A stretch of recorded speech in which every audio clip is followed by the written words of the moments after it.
अभी मैं एक प्रॉब्लम को डिस्कस करूंगा। इस प्रॉब्लम को जेईई मेन 2023 में पूछा गया है।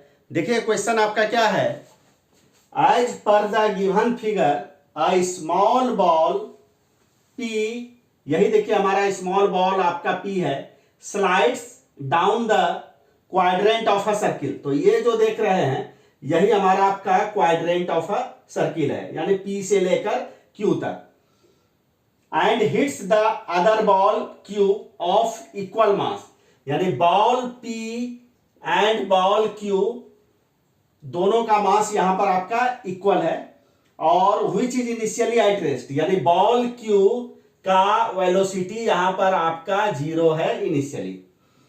इस पर्टिकुलर प्रॉब्लम में देखिए और भी इंफॉर्मेशन है कि the neglecting the effect of friction, यानी यहां पर फ्रिक्शन को हम लोगों को कंसीडर नहीं करना है। Assume the collision to be elastic, हाँ तो यहां पर जो है डेटा आपका इनकम्प्लीट है, यहां पर कॉलिजन जो होना चाहिए head on and elastic, elastic तो है ही, साथ ही साथ कॉलिजन आपका हेड ऑन आपका होना चाहिए। The velocity of ball capital Q after collision will be, तो देखिए क्या है, ये जो आप क्वाड्रेंट ऑफ अ सर्किल देख रहे हैं, इसी क्वाड्रेंट ऑफ अ सर्किल के वन एंड पर आपका बॉल आपका पी है और अनदर एंड पर आपका बॉल आपका क्यू है, और इसी पाथ पर ये आपका बॉल पी आपका स्लाइड करता है और स्लाइड करके ये आपका बॉल क्यू से आपका हिट करता है। यहां पर देखिएगा तो बॉल क्यू आपका इस क्वाड्रेंट ऑफ अ सर्किल के अनदर एंड पर, मतलब ये आपका लोअर मोस्ट आपका पॉइंट पर आपका प्रेजेंट है।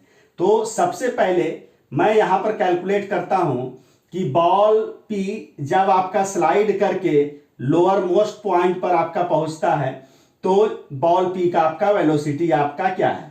तो यहां पर अगर आप ध्यान से अगर ऑब्जर्व करिए तो फ्रिक्शन तो आपका प्रेजेंट है नहीं, बॉल के आस सरफेस के कारण आपका नॉर्मल फोर्स आपका लगेगा, और नॉर्मल फोर्स के कारण आपका कोई भी वर्क आपका नहीं होगा, क्योंकि नॉर्मल फोर्स सरफेस के परपेंडिकुलर होगा और डिस्प्लेसमेंट आपका होगा सरफेस के टेंजेंशियल, तो दोनों के बीच का एंगल आपका 90 डिग्री हो जाएगा, इसलिए नॉर्मल फोर्स के द्वारा आपका वर्क यहाँ पे आपका 0 होगा। यहाँ पे सिर्फ और सिर्फ जो भी वर्क होगा आपका ग्रेविटी के द्वारा आपका वर्क होगा, और ग्रेविटेशनल फोर्स हमारा आपका एक कंजर्वेटिव फोर्स है, और कंजर्वेटिव फोर्स के प्रेजेंस में हम लोग यहाँ पर law of conservation of mechanical energy को हम लोग यूज कर सकते हैं।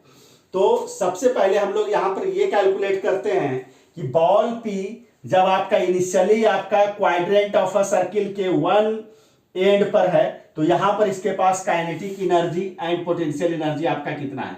क्योंकि बॉल को यहां से आपका रिलीज किया जा रहा है, इसलिए बॉल पी का initial kinetic energy plus ball P का इनिशियल आपका ग्रेविटेशनल पोटेंशियल एनर्जी, ये आपका इक्वल होना चाहिए आपका किसके, जब ये बॉल आपका स्लाइड करके आपका लोअर मोस्ट पॉइंट पर आपका पहुंचता है।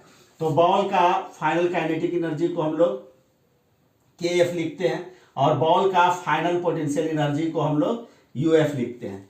और पोटेंशियल एनर्जी के कैलकुलेशन के लिए हम लोग इसी को हम लोग रेफरेंस लाइन हम लोग मान लेते हैं, मतलब रेफरेंस लाइन पर अगर बॉल अगर होगा तो उसका पोटेंशियल एनर्जी को क्या लिया जाएगा, 0 लिया जाएगा, और रेफरेंस लाइन के अगर एबव अगर होगा तो बॉल का पोटेंशियल एनर्जी को हम लोग प्लस हम लोग ले लेंगे।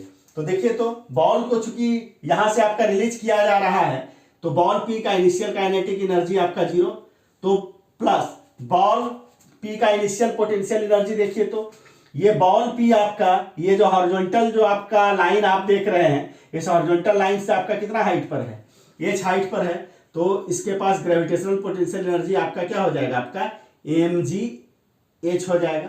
और ये बॉल जब आपका लोअर मोस्ट पॉइंट पर आपका पहुंचता है तो हम लोग यहां पर इसका वेलोसिटी को हम लोग मान लेते हैं u, तो हाफ mu², और बॉल p जब आपका लोअर मोस्ट पॉइंट पर पहुंचता है तो ये रेफरेंस लाइन पर आ गया, तो इसका पोटेंशियल एनर्जी आपका क्या हो जाएगा, आपका 0 हो जाएगा। तो यहां पर देखिए तो mgh इक्वल टू आपका हो गया हाफ mu², स्मॉल m आपका कैंसिल आउट हो गया, तो यहां पर देखिए तो 2gh इक्वल टू आपका क्या हो गया, आपका u², यानी u² इक्वल टू 2gh हो गया। अब यहाँ पर अगर आप ध्यान से देखिए तो ये जो क्वाड्रेंट ऑफ अ सर्किल का रेडियस आपका 20 सेंटीमीटर है। इट मीन्स कि यहां से लेकर इस पॉइंट तक का भी हाइट आपका क्या हो जाएगा, आपका 20 सेंटीमीटर हो जाएगा। तो यहां से यहां का जो हाइट होगा वही यहां से यहां का हाइट हो जाएगा। तो कैपिटल एच का वैल्यू 20 सेंटीमीटर। तो यहां देखिए 2, जी का वैल्यू आपका देखिए 10 दिया हुआ है, 10 ले लीजिए। एच का वैल्यू यहां पर कितना आपका 20 सेंटीमीटर, यानी 20/100 आपका क्या हो जाएगा, आपका मीटर हो जाएगा। देखिए तो ये 0 इस 0 से कैंसिल, ये 0 इस 0 से कैंसिल, तो ये आपका क्या हो गया 2 × 2 इज इक्वल टू आपका क्या हो गया 4, u स्क्वायर इक्वल टू 4। तो u इक्वल टू आपका क्या हो जाएगा, आपका 2 मीटर पर सेकेंड। तो इसका मतलब बॉल P जब लोअर मोस्ट पॉइंट पर आपका पहुंचेगा तो उसका स्पीड आपका कितना होगा, आपका 2 मीटर पर सेकेंड। अब आप देखिए क्या है कि आप एक इंपॉर्टेंट रिजल्ट को आप याद रखिएगा।